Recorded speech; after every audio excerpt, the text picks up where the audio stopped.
Hello everyone. आज एक सवाल मेरे सामने आया और उस सवाल में था कि बुढ़ापे का सहारा आखिरकार कौन होता है। बुढ़ापे का सहारा एक बेटा होता है या एक बेटी होती है।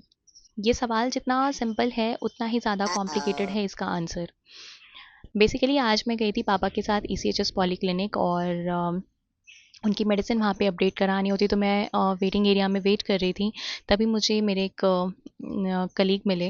बेसिकली मैं खुद भी एक मेडिकल बैकग्राउंड से बिलोंग करती हूँ और वहाँ जब मुझे वो कलीग मिले तो उन्होंने मुझे कॉफ़ी ऑफ़र की और मैं और पापा उनके साथ उनके ऑफ़िस में चले गए। वहाँ हम बैठे हुए थे, 2-3 लोग ऑलरेडी वहाँ पे साथ में थे बैठे हुए। तो कर्नल साहब को अचानक से पता नहीं ऐसा क्या हुआ कि उन्होंने एक सवाल पूछा वहाँ पे बैठे सभी लोगों से। उनका कहना था कि उन्हें एक सवाल बहुत दिनों से परेशान कर रहा है, वो ये है कि बुढ़ापे का सहारा आखिरकार कौन होता है। अ, जो लोग बैठे हुए थे सब अपनी-अपनी ओपिनियन देने लगे, तो वहाँ पे एक अंकल बैठे हुए थे, उनकी 3 बेटियाँ हैं, तो उन्होंने कहा कि साहब मेरी तो 3 बेटियाँ हैं, तो मुझे तो उनकी शादियाँ कराने के बाद मैं उनसे कोई उम्मीद नहीं कर सकता, क्योंकि शादी के बाद बेटियाँ अपना ससुराल ही देख पाती हैं। मायका उनका वो चाह कर भी हमें मदद नहीं कर पाती हैं। तो हमें बुढ़ापे का सहारा अपना पैसा बनाना पड़ेगा, क्योंकि अगर हमारे पास पैसा होगा तो हम किसी हेल्प को भी अपने साथ रख सकते हैं, अदरवाइज़ नहीं रख पाएँगे, कुछ भी नहीं कर पाएँगे। तो उन्होंने वो उस बात को कर्नल साहब ने कहा आपका कहना भी सही है, ठीक है। फिर उन्होंने दूसरे आदमी वहाँ पे बैठे हुए थे तो उनसे पूछा, तो उन्होंने कहा मेरे बेटा और बेटी दोनों ही हैं। मेरी बेटी की मैंने शादी कर दी है और जैसे ही मेरी बेटी की शादी हुई तो ऑटोमेटिकली सारी ज़िम्मेदारियाँ जो हैं वो मेरे बेटे के ऊपर आ गई। तो अब मैं हर चीज़ के लिए अपने बेटे पर डिपेंडेंट हूँ, चाहे मैं मुझे बाहर घूमने जाना है, मुझे किसी काम से जाना है, मुझे कुछ खाना है, तो वही हर चीज़ का ख़्याल रखता है। तो लोग इसी बात से सहमत थे कि भई एक बेटा ही बुढ़ापे का सहारा होता है। तो सेम क्वेश्चन उन्होंने मेरे फादर इन लॉ से भी पूछा कि आप बताइए, तो उन्होंने कहा कि ये बिल्कुल सही कह रहे हैं भाई साहब कि एक बेटी सहारा नहीं होती है, वो चाह के भी इमोशनल सपोर्ट दे सकती है, बट फिज़िकल एब्सेंस तो हमेशा ही रहेगी। वो अपना घर छोड़ के आपको पेरेंट्स को हेल्प करने नहीं आ पाएगी। And that is fact also कि आज हम कितना भी मॉडर्न सोसाइटी में रह लें, ये फैक्ट है कि हमारी जब एक बार शादी हो जाती है तो हम अपने पेरेंट्स को कितना ही सपोर्ट करें, we can't help them the way जो वहाँ पे उनके साथ रह रहा है वो कर सकते हैं।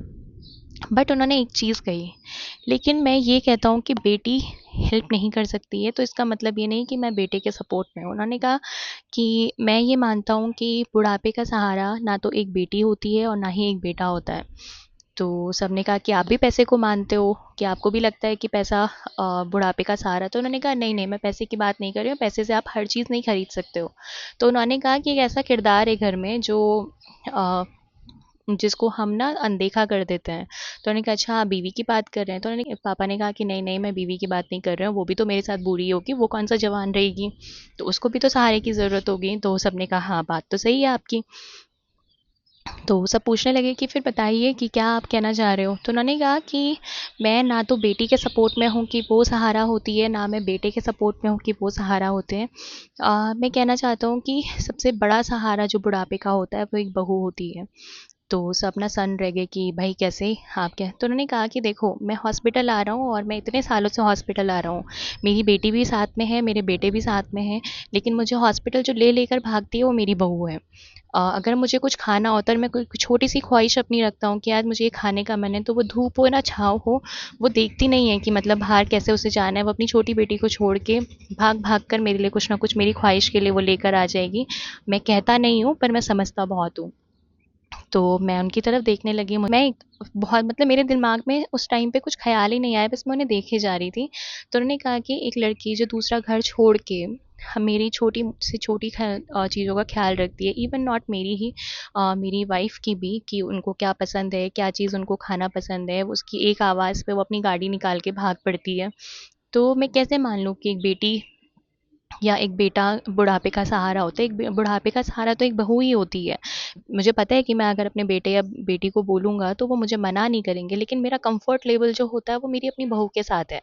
तो कह रहे मैं उनको बोलने से पहले इसको बोलना पसंद करता हूँ, क्योंकि मुझे पता है कि मेरी एक आवाज़ पे ये उठ के ऐसे खड़ी हो जाती है कि दुनिया में सिर्फ एक ही काम है। और फिर उन्होंने मेंशन किया कि अ, पिछले कुछ महीनों पिछले साल मेरा एक ऑपरेशन हुआ और उस ऑपरेशन में ना मतलब मेरे घर से मतलब मेरे बेटे भी गए, बाकी लोग, मेरी वाइफ ने मुझे देखा कि मैं पेन में हूँ। लेकिन वो ऑफ़िस जा रही थी और उसे बहुत लेट हो रहा था और इसने मुझे ना अचानक से देखा मेरी तरफ और मेरी साँस बहुत तेज़ चल रही थी और मैं सिर्फ़ अपनी छाती पे हाथ लगा रहा था। तो इसने मुझे बस जाती हुई नज़रों से नोटिस किया कि मुझे दर्द, तो इसने मुझे पूछा कि पापा क्या हुआ? तो मैंने कहा कि मुझे दर्द हो रहा है। तो उसने पूछा मुझे कि कब से हो रहा है? तो उन्होंने कहा कि कल रात से लग रहा है लेकिन अब थोड़ा ज़्यादा बढ़ रहा है। तो इसने अपनी स्कूटी वापस करी एंड ये प्रेग्नेंट थी और वापस करते ही ये तुरंत इसने मुझे मैक्स हॉस्पिटल के लिए मुझे लेके चली गई और वहाँ जाके इसने मुझे एडमिट भी करा दिया, सर्जरी भी करा दी और मेरा बेटा उसी हॉस्पिटल में था। इसने उसको एक बार भी ये बता के इन्फॉर्म नहीं किया कि तेरी ज़रूरत है या नहीं है, या बाकी लोगों को किसी को भी उस चीज़ के लिए परेशान नहीं किया। तो मुझे जहाँ पे वही चीज़ समझ में आई कि मेरी बेटी भी पास में रहती है, मेरा बेटा भी पास में रहता है, लेकिन मेरे जो सबसे ज़्यादा कंफर्ट लेवल के हिसाब से मेरी हर छोटी से छोटी चीज़ का ख़्याल जो वो रखता है, वो मेरी बहू है। और सबसे ज़्यादा लड़ती भी है मेरे साथ है। लेकिन उस लड़ाई के पीछे कभी भी कोई ऐसी चीज़ नहीं होती है, जब भी लड़ेगी तो मुझे किसी न किसी सही चीज़ के लिए ही टोकेगी कि जैसे मुझे ड्रिंक नहीं करनी है, मेरी हालत के लिए ठीक नहीं है, मुझे अकेले बाहर नहीं जाना है तो उस पे चिढ़ जाती है, ज़्यादा फ़ोन नहीं देखना है तो उस पे चिढ़ जाती है। तो उसमें कहीं भी ऐसी चीज़ कोई गलत चीज़ नहीं है जो मुझे डाँट पड़े। तो इसलिए मैं तो यही मानता हूँ कि ना तो एक बेटी सहारा है, ना एक बेटा सहारा है, एक बहू सहारा है। और जब दुनिया ये समझ जाए, जो लोग माँ-बाप ये समझ जाएँ, तो उस घर में किसी भी माँ-बाप का बुढ़ापा जो है वो खराब नहीं होगा। और स्पेशली जब बेटे और बेटियाँ दोनों ये समझ जाएँ कि बेटी भी ये समझ जाए कि मैं चाह के भी, मैं चाहे कितनी भी सक्षम हूँ, मैं अपने मम्मी-पापा के साथ 24 घंटे नहीं हो सकती हूँ। और बेटे भी ये समझ जाएँ कि हम मैं कितना भी कमा लूँ, वो पैसों से मैं अपने माँ बाप के लिए सेवा नहीं खरीद सकता। वो एक बहू ही है जो 24/7 अपना खाना खाए या ना खाए, अपने सास ससुर को खाना ज़रूर पूछे कि उनकी छोटी छोटी ख्वाहिशों का ध्यान रखेगी।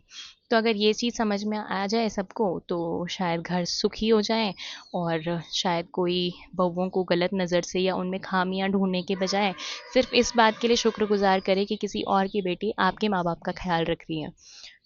यार इस बात से ना मैंने इस तरीके से मैं जो चीज़ सोचती थी, मैं खुद अपनी भाभीयों के लिए ये चीज़ सोचती हूँ कि मैं वहाँ नहीं हूँ तो I feel very happy and proud कि मेरी भाभी वहाँ पे रह के उनका ख्याल रखती है। एंड ऐसा नहीं कि उनका झगड़ा नहीं होता है, झगड़ा होता है, but end of the day I am very relax कि झगड़े वहीं होते हैं जहाँ आप एक छत के नीचे होते हो।